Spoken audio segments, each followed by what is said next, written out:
on the headlines and you see the decision of the powerful and now immediately, painfully impacting the lives of ordinary people. Tonight, we'll trace the fallout from a Caribbean ballot box to a Chinese concert hall. The world's fault lines are running right through our backyards and our living rooms. This is the Global News Update on Top Accolade News. The headlines. St. Lucia votes in tightly contested election. Netanyahu seeks unprecedented presidential pardon as corruption trial grinds on. Bangladesh court jails UK lawmaker in absentia over land corruption case. Switzerland turns out controversial 50% inheritance levy.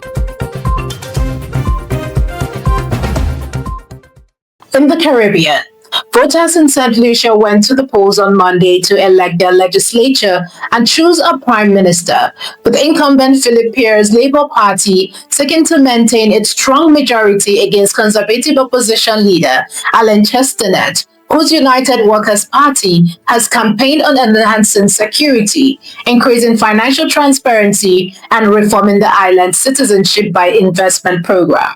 The election comes amid regional concerns over violent crime, economic stability, and the strategic implication of passport sales as the U.S. expands its military presence in the Caribbean, while neighboring St. Vincent and the Grenadines recently saw a historic opposition victory. Because on the small island, every vote can tip the balance between continuity and dramatic change.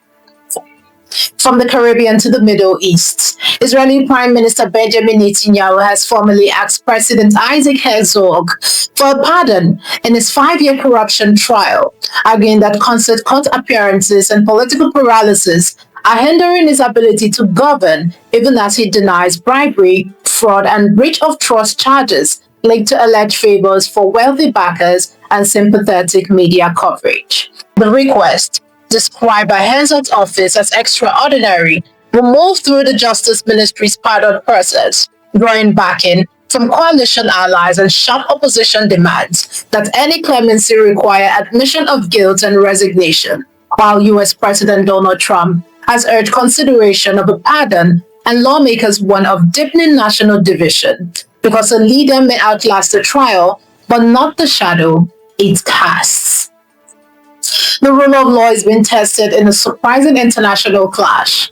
A Bangladeshi court sentenced British parliamentarian Tulip Siddiq to 2 years in prison in absentia over the alleged illegal allocation of 13,610 square feet plot of land alongside co-accused former Prime Minister Sheikh Hasina, who received 5 years, and her sister Sheikh Rihanna, who got 7.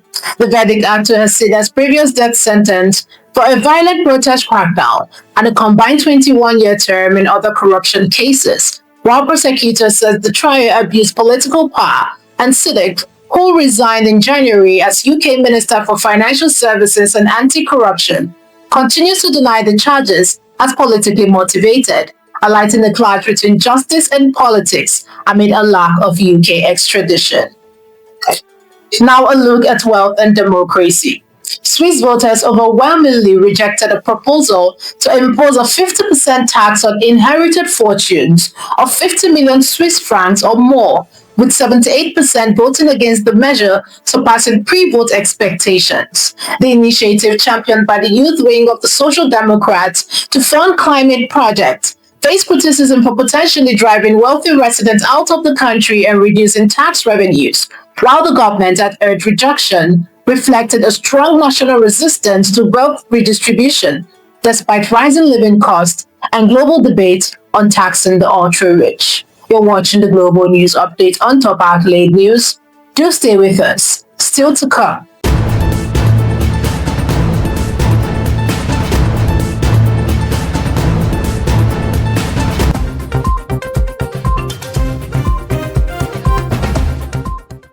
Thanks for staying with us. The financial pressure point is driving conflict in Greece. Farmers in central and northern Greece clashed with police on Sunday, using hundreds of tractors to block the highway near Larissa amid delays in European Union agricultural subsidies linked to a fraud investigation in which some farmers allegedly falsified land and livestock claim worth over 30 million euros. Authorities used tear gas and made 3 arrests, while the government said reduced payment totaling 100 million euros were made pending the probe. And farmers also demanded compensation for over 400,000 sheep and goats killed during a recent sheeppox outbreak, with further protests planned next week.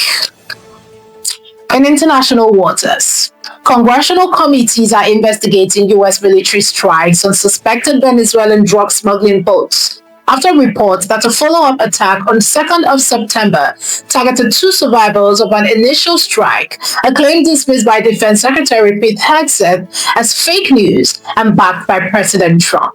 Over 80 people have died in the expanded anti-narcotics campaign of Venezuela and Colombia, prompting lawmakers to warn that targeting survivors could breach international law, while Venezuela condemned the strikes and pledges its own probe. Cultural diplomacy is also under strain. Several Japanese music performances in Shanghai were abruptly halted or cancelled over the weekend as diplomatic friction between Beijing and Tokyo intensified following provocative remark by Japan's Prime Minister about Taiwan. The cancellation extended to other cultural releases, drew mixed reaction from fans and nationalists on Chinese social media, and prompted concern among observers that ordinary audiences are being caught in a growing political crossfire. Finally, to the pitch. Arsenal secured a 1-1 draw at Chelsea on Sunday, maintaining a 5-point lead atop the Premier League after a demanding week that saw victories over Tottenham and Bayern Munich, despite missing key centre-backs and relying on an unfamiliar defensive pairing. Mikel Merino's header cancelled Trevor Chalobah's opener for Chelsea, and manager Mikel Arteta acknowledged both the positives of the team's resilience and the missed opportunity to extend their advantage, emphasizing the value of squad depth and adaptability in a week of extreme tests. From the halls of government to a highway blocked by tractors, tonight's news proved that the global tension rises, the space for stability shrinks for everyone. For Top Accolade News, I'm Jeremy Okocha. Do have a wonderful day and keep watching the global news updates on Top Accolade News.